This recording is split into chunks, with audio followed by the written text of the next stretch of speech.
I'm Nima Alidoust. I'm co-founder and CEO of a company called Tahoe Therapeutics. I'm going to give you a huge overview, a small overview of a lot of the work that we are doing at Tahoe, the data we are generating, and the AI models we are building on top of the data. First, I'll tell you a little bit about us. We are a company with this small mission of mapping how all of chemistry, which basically are drug molecules, interact with cells from very diverse patients, from heterogeneous patients. So basically what we're doing is that we are mapping how chemistry perturbs biology.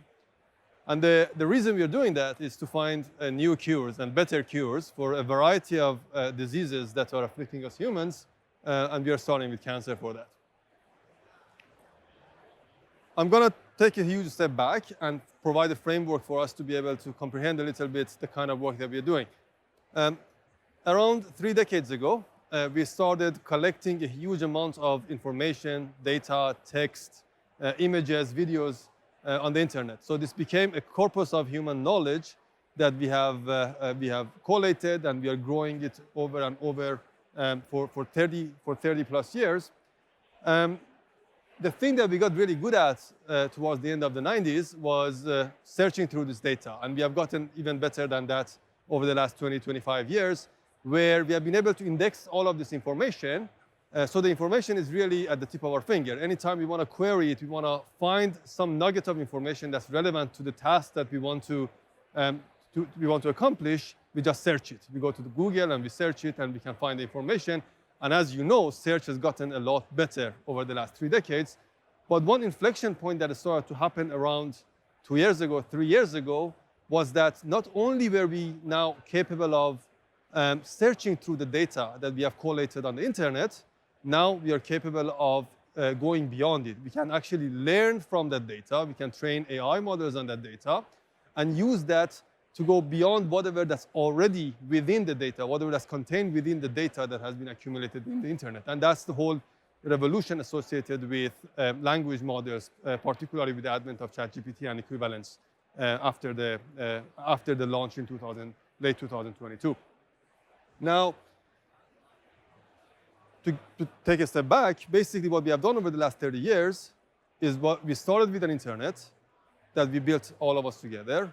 We started, getting better at searching through the internet, and eventually we started to find a way to venture beyond, to extrapolate beyond what actually is contained in the internet. But again, everything that we have accomplished, the cornerstone of that has been the internet. The reason we have been able to do that is that we have collated all of this human knowledge in the form of text, videos, and images over the last 30 years. Now, imagine that we have an internet of biology.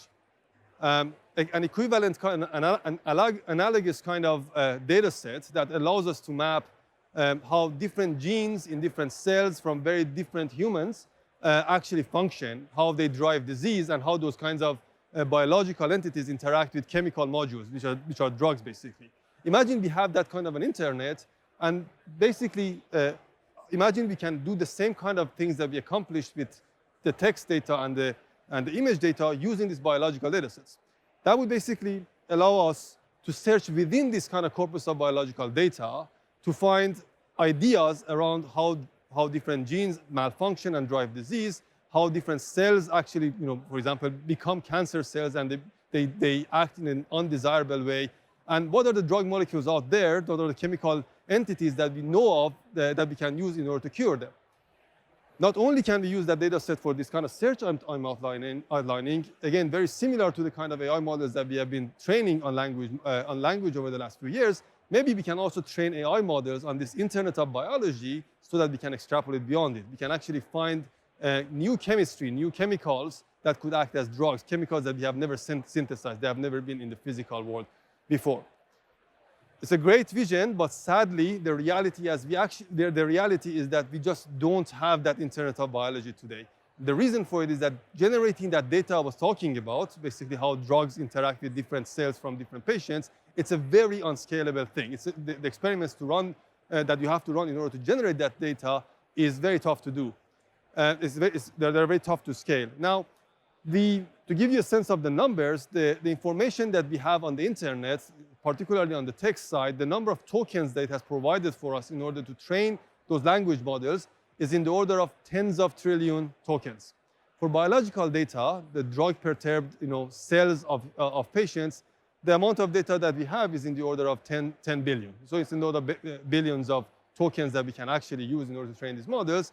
And that basically means that we are in a 1,000x gap when it comes to biological data that can help us find new drugs for new diseases, and also to extrapolate beyond them for new chemistry.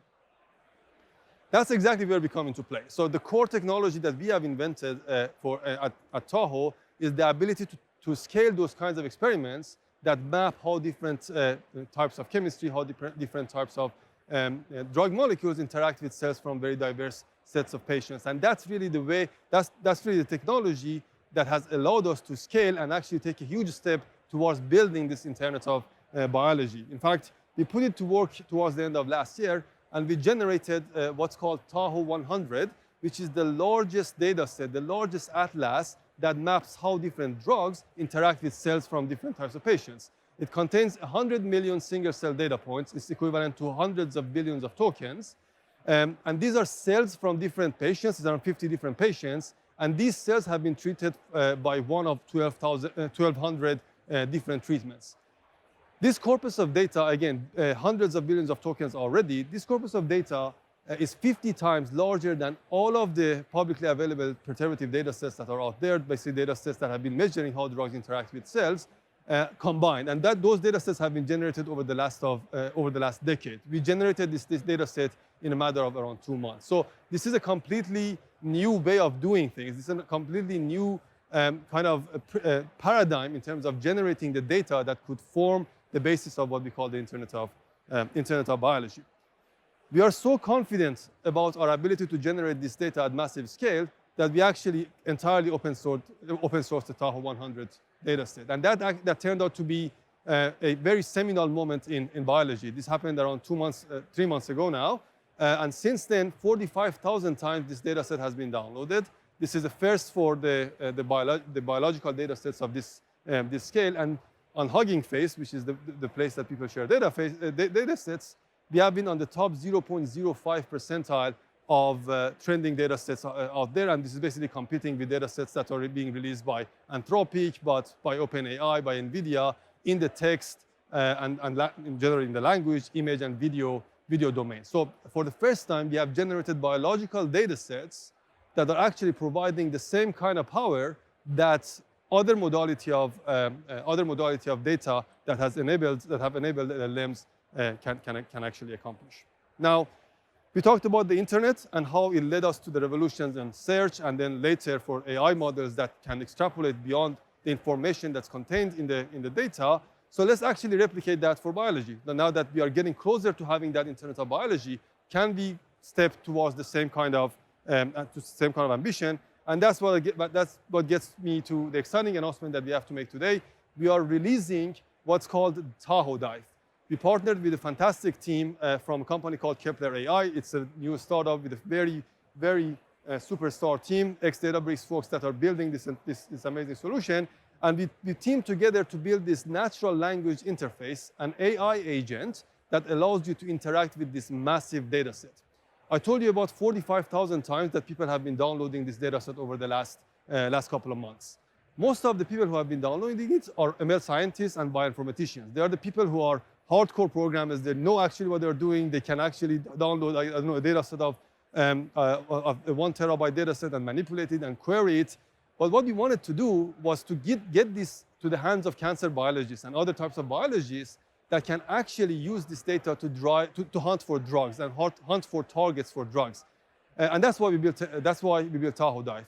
With Tahoe Dive, what you can do is you can basically use the natural language prompt, and then you get agents to go and analyze the data, query the data, slice and dice it, and also visualize the results. But not only that, they add the context of the entirety of the scientific literature together with the kinds of discoveries that you are making by searching through the data set that we have generated. What I'm going to do is to give you a demo of how this actually works. This is a recorded demo because we want to make sure this actually goes smoothly. First, I'm going to give you a little bit of a science talk about some small corner of cancer that we have been dealing with. So how do we empower cancer biologists to use Tahoe 100, to speak to Tahoe 100 and come up with new cures for disease? Let's talk about cancer cells a little bit. Cancer cells are very sneaky. One of the ways that they avoid getting killed by our immune system is by reducing the levels of a protein that's called MHC1 at the surface of the cells. That protein is very crucial because that's basically a tag that appears on the surface of the cell, and it tells the immune cells, come and kill this cancer cell, okay? So cancer cells reduce that protein levels. What if we actually find drug molecules that can increase the levels of that protein so that it makes it visible to the immune cell, to the immune system, and the immune system can come and kill those cancer cells? Now, this is exactly what we did. Like, that's literally like we went to the agent and we said, what are the drugs that can increase the levels of MHC1, but also in addition, there is another pathway they can actually activate in order to increase the efficacy of that stimulation. So we asked the agent to find that for us. And what I'm going to do right now is to actually go to the agent, and I'll just start from the beginning. We asked that agent the question I was just talking about. This is the playback of the analysis that it did, we ran 5 days ago. What it is doing, actually, let me let it finish, and then it's thinking right now, it's analyzing, it's doing a lot of code generation, it's reasoning, it's doing a lot of very fancy stuff, visualization in the back end, and I'm going to go through, after it's done, I'm going to go through exactly what it did in a second. Now it's summarizing the findings. So what the agent is doing is basically, first, it starts by doing like what any software engineer or any bioinformatician would do. It basically loads the data to a notebook, it creates a notebook, it loads the data to that, and then what it starts doing is to synthesize the question that we have given it. It basically says, okay, these are the gene sets I have to look at for IFN alpha, the other kind of pathway I was talking about, and then MHC1. And after it does that, it knows where to go and slice and dice the data. And then it goes and evaluates the different drugs and the impact that they have on this particular gene sets. And what it does is that eventually it gathers all of the information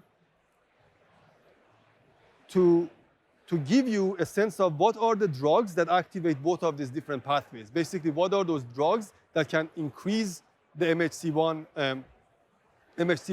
expression, and also they can activate interferon alpha, which is the other pathway that we were just talking about. Now, what's extraordinary is that the drugs that it came up with, this is really incredible. There were some drugs that were already known to be doing that. They were in the data set, and it actually came up and said, okay, these drugs, they are called MEK inhibitors. They can increase MHC1 expression, so this is a very powerful positive validation. So the agent is actually working. But another thing that it did, it actually came up with new drug compounds that were previously not known to have this kind of effect on the cells from the patient. So basically, through this agent, we are discovering new drug compounds that will have the desired impact we have on cancer cells so that they can become visible to immune cells, and immune cells can come and kill them. I'm not going to talk about that part of this analysis, but what's really cool here is that it discovered things by digging into a data set, by generating code and analyzing it and visualizing it, but it also put it in the context of the broader literature. It actually came up with some ideas of what is the more like level two kinds of mechanisms by which these drugs are going to be working in order to accomplish the task that we wanted to accomplish. So this is what the agent came up with. And what we did was actually, separately, what we had done was we went and tested this in the lab. Sorry. We went and tested this in the lab, and so separately we did some manual bioinformatics work, and we came to the same conclusions from the data. We analyzed the data and we said, okay, that drug actually works as well through orthogonal analysis. And then we went to the lab, and in completely independent experiments, we validated that. We have written a blog post that we published last week on exactly that topic, basically using the Tahoe 100 data set to come up with new immunomodulators, which is what the fancy word for what I was just talking about. And you can go on our blog, blog.tahoe.ai, to read about that. But this is an extraordinary validation of what a scientific agent that has access to this beautiful, massive, very unique data set can actually accomplish. The agent right now is going to be open for beta use. So we are giving access to folks who are more on the scientific side, on the cancer biology and biology side. Go to tahobio.ai/Tahoe Dive if you want to get in line for getting access to it. And you can. I'm happy to actually. We're going to stay here. Me and my colleagues who are sitting in the front row here, both from Kepler and from Tahoe, happy to answer questions, do a few more demos for you all to see how the agent actually works. We talked about the internet. So we talked about the internet, and we said that first we start searching through it, and then we start to learn from it. This is very imperative in the biological world. No matter how many data points we generate, how many atlases beyond Tahoe 100 we generate, they are still going to be, of course, much bigger than anything else that's out there, but they're going to be much smaller than the entirety of the universe of the chemical space. There are 10 to the power of 60 chemicals that you can imagine in the universe, and we are going to fall short of that. The way to solve that is to extrapolate beyond the data in the same way that language models extrapolated beyond the internet data that we are feeding them, and that basically means training what are called foundation models of cell biology. We are doing that in the company. What we are doing is that we are getting inspired by the models that have been developed in natural language, the same models that feed ChatGPT, etc., in order to train these single-cell foundation models that learn how genes function in the presence of other genes in different biological contexts. In natural language, what we were doing is that we were masking some words, and we were trying to train a model that infers what the masked words are based on what are the other words that are in the sentence. Here, what we are doing is that we are basically masking some genes, the expression of some genes, and we are trying to get the model to infer what the expression of those genes are based on how the other genes are being expressed. And through that, we are learning the function of genes. We are learning how genes function in different types of contexts. Again, we didn't have the luxury in biology to have access to an internet that provides us the training sets, but now that we are getting closer to having the training data sets, we actually have the luxury of using the models and the architectures and the kind of technology that has been developed to train these kinds of models in order to apply it to the biological data sets. The problem here is that these models are very expensive to train. And it's not like you train one model and it's going to work. You actually have to train hundreds, thousands of different models to find the architectures that are more suitable for the information content that exists in your data, and also hyperparameters that you need to use in order to get performance out of your model. So initially, when we started, for a 1 billion parameter model, it was costing us around $500,000 to train a model. That's when we started our collaboration with Databricks. That's where we started talking to the folks from Mosaic ML side of things. And we started to really use some of the techniques and some of the algorithms they had developed and the tools that they had developed for natural language, and we translated them to the models that we are building in the biological setting. And over I think in the span of around 2-3 months, we managed to reduce the cost of training from $500,000 per model to around 25,000 models. So it actually gave us the ability as a small startup to train hundreds of different models rather than just flipping a coin and training one model and hoping it actually works well. This allowed us to train the largest and most performant foundation model of human cell. This is a model that we are going to be releasing later this month. And this is a model that is, again, equivalent to GPT models, but what it's doing is that it's learning the hidden structures within the biological data that we are feeding it, and then we can use it in order to deploy it towards tasks that are more relevant for what we care about, which are drug discovery, which is finding new drugs for new targets of disease that were previously unknown. For us, this is just the beginning. We have generated hundreds of billions of tokens to train these kinds of models, and we are searching through this in order to find therapeutic insights. But over the next few years, we are going to be generating a huge amount more of this data. Much of it is going to be proprietary to us. And we are using the tools that have already been built for the natural language world. We are adopting them, but we're also building new tools that allow us to digest this information and allow us to train models that can help us extrapolate beyond it. I'm very thankful for you all to be here and listen to our talk. Again, you can go to our website, see more about what we are doing. Go to tahobio.ai/Tahoe Dive to get on the waitlist to use the model. And also, please come talk to us, me and my friends from Kepler and Tahoe, to tell you more about what we are building at Tahoe. Thanks so much for your attention.